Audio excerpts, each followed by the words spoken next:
Okay, here we are. Actually, there we go, side by side now. So, hi, Sheila. Hi. I'm so excited to be here. Yes, thank you so much. So, actually, Sheila and I go back a while. I first met her. We were doing some similar personal development, personal growth work, like 2008, I want to say. And since then, we've really both continued down this path of personal transformation, wellness, coaching, and it's been such a joy to really follow your journey and see all of the amazing work that you're doing with women. And it's just an honor to have you here today, so thank you. Thank you. It's a pleasure to be here. And I love having these kind of talks with other, inspiring women like you that inspire me as well. So Yeah. I'm excited. Awesome. So because it is Coffee with Carly, the first thing that I'm going to ask you is what you're drinking, what you have in your cup. And it's okay if you don't currently have anything with you. I have two things. Okay. And then I actually, in the afternoon, I make something called Replenish, which is basically like minerals and electrolytes. And I feel like it's kind of like the boost. Instead of having coffee or something like that, it gives me a boost. It's kind of like a healthy Gatorade, but I think a lot of times our body's craving minerals. And so if we can give them minerals, it wakes us up. Cool. Do you drink coffee? Are you a coffee drinker? I do in the morning. It's part of my ritual. Like I love having that, it just smells good. I like the taste of it. I put stevia and almond milk in it. So it's something that I think, and even with my clients, they'll ask me, do you cut out coffee? Do you cut out all these different things? And I say, if it brings you joy, drink it, but just do it in moderation. Like, you obviously don't want to drink so much that it doesn't make you feel good. But for me, it makes me feel good. So I have it. Good. I love that. Beautiful. Yeah. So what I made today, one thing that I didn't think of when I'm making Coffee with Carly is like we're doing this, it's 4:30 in the afternoon for me. So like you said, I'm not going to have coffee at that hour. But I did make this chai drink, and it's from Elena's Pantry. It's the website that I follow. And it's 2 eggs with cinnamon, cardamom, and cloves blended with hot water. And that's it. And and one date for sweetness. And it's this frothy, creamy chai drink. And I love it because it gives me that boost of protein in the afternoon and kind of that same ritual, the ritual of holding like a warm glass and taking a moment to just be with yourself in the middle of an often busy day many times. Yeah, that's why I love it. It brings you back to the present moment. It really does. Yeah. So you have had, like I said, it's been an honor to follow your work over all of these years and see what you've been up to. And you started with a fitness brand. You had a fitness bag that I know that you ended up selling that company, and now you're really focusing on coaching. And I would love to hear just really a little bit about your story. Granted, we have 20 minutes, but like, how did you get to be where you are today? I read on your website that you did a lot of the yo-yo dieting and the body transformation that you have on there. It's so incredible what you've done. And so I'd just like to hear a little bit about how that all unfolded for you. Yeah. So actually right around the time that you and I met was at the beginning stages of when I started that company. It was called Live Well 360. Mm-hmm. We made premium fitness and yoga bags. And so that was the beginning of my entrepreneurial journey. Before that, I worked in the corporate world, but I kind of got to that point where I felt like something was missing and I wanted more. And also fitness was becoming a really important piece of the puzzle for me, something I was really interested in. And that was kind of my turning point as well, going from this mindset of, restriction-based dieting and deprivation and like trying to figure it out and being very obsessive about it, over to this mindset of being more curious and treating it more like self-discovery and almost like a journey of self-love, because I had really hated my body for a long time before that. And I realized that was not a way to live, and this back and forth, black and white, between being on a really restrictive plan to falling off that plan and then being mad at myself and feeling a lot of guilt and shame. So that's when I really started, as we were building that company, I was really getting clear about how I wanted to create this life that felt all-inclusive. And like fitness and health was something that I felt like I get to do, not something that I feel like I have to do. Mm-hmm. And so over the course of owning that company, I, was involved in fitness, and I really had my own journey of that self-discovery. And then in 2012, once I felt like I really got it, that's when I started coaching women as well. So I opened up my new brand, which is my own personal, Sheila Viers, but the brand is Rock Your Dream Body. Mm-hmm. But it's more than just about your body, because I feel like it's connected to rocking your dream life. Because when we feel good, like when we feel amazing in our skin, then it's like we're free to go out and enjoy life. Like we give ourselves permission to finally show up. And I think a lot of women think that once they get there, then they'll be able to do that. But really the key is giving yourself permission to do that along the way. And the more you start to embrace where you are and be happy with what is while being eager for more, whether that's related to your body or life in general, it's like all cylinders start working. So then it's like it starts clicking, your body starts working with you instead of against you, and you're just, the momentum sort of takes over and things just, start clicking. And for me, that's what happened, like with my body, with everything really. I love that. And I always like to think and speak to my clients about the fact, and for my own personal self, that our bodies want to serve us. They know what to do. Our bodies beat, our hearts beat without us having to do anything. We fall asleep at night without us having to think about it. The body is here as a vessel of service to us. And if we're eating so many processed foods and we're drinking, we're not moving our body, our energy is stagnant and stuck, then we're really putting up blocks in order for our body to know what it innately knows how to do on its own. Absolutely. I mean, I had hormonal issues. I had all kinds of issues. And I think that was the main thing, was that I was essentially getting in my own body's way. I was trying to control. I was stressed out. I was very obsessive about it. And when I started to learn that the more I showed my body that it could trust me and that it was safe, then it started to be able to work like the well-oiled, amazing miracle of a machine that it actually is. And that most people have access to that, even when we think that our body is messed up, or, we screwed up our metabolism, or we have all of these health conditions. Ultimately, if we can start to like peel back the layers and even work through the emotional stuff, because that's what I work with a lot of clients on, is like releasing a lot of the blocks, the limiting beliefs, the stuff that we picked up along the way, usually beliefs that are actually other people's beliefs that we've taken on as our own. Then you start to recognize what's really true for you and what your own body is telling you about what's right and wrong for you. Mm-hmm. And that's like the key right there, the key to freedom. Yeah. So did you have an experience with emotional eating in your past journey of wellness, I suppose? Yeah, Is that a component? I did. I started my first diet when I was 15, and I was a cheerleader. And so for me, there was a lot of comparison and a lot of feeling like I needed to weigh a certain amount in order to be beautiful and thin. And so I was constantly like beating myself up. I wanted to look like Britney Spears. I wanted to like have this certain body. And because I didn't have it, I felt so wrong.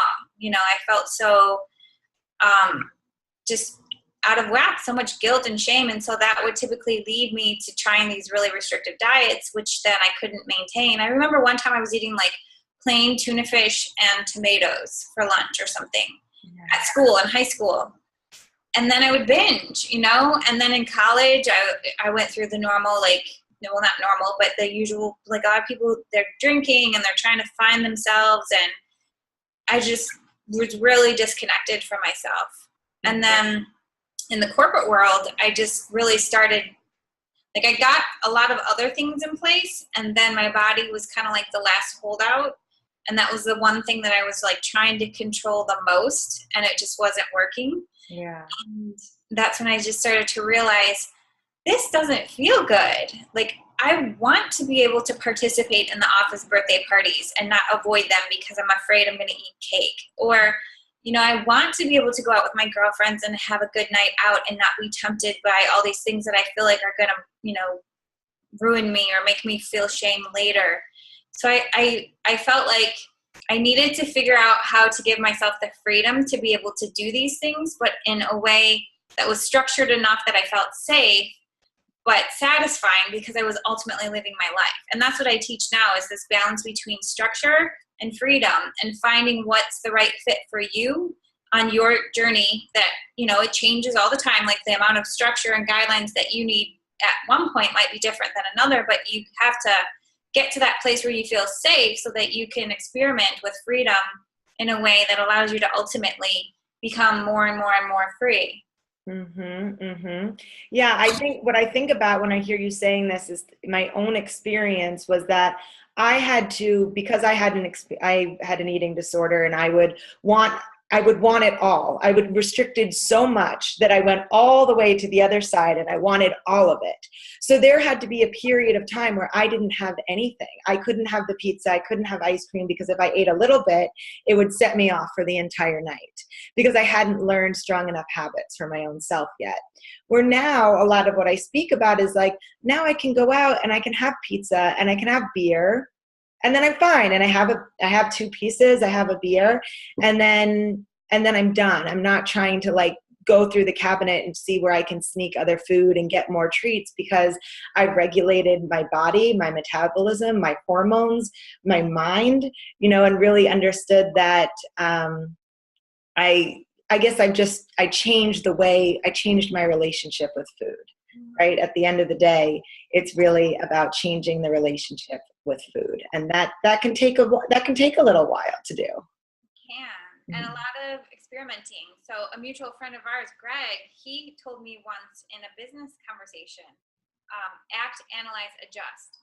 And when he said that, I was like, oh my God, that makes so much sense in so many different aspects. And I use that all the time with my clients now, because you really have to give yourself permission to take action and then analyze it. And if you need to make changes for the future, adjust, but not like beat yourself up over it, because that's how we learn. Like we learn by going out and doing things. And then, and then the next time you can do better, or the next time, it's just like, that's how I think a lot of times we don't give ourselves permission to experiment. We think we're just supposed to know, and that's not realistic. It's not human. Well, and also like dietary labels, right? You just choose one label, I am XYZ, and you try to make it work because it's the right thing to do, but not every diet serves every body. And I know that that's a lot of what you talk about. I would define it as bio-individuality, but it's exactly what you're speaking to, is this experimentation. Try many different things and see what works for your specific body and your specific makeup. And at the end of the day, it's trial and error, and it's just being committed to the journey. Yeah. One of my most popular talks is just tell me what to eat. They just want you to give them a list. And I say that, and then I teach them how to know based on themselves.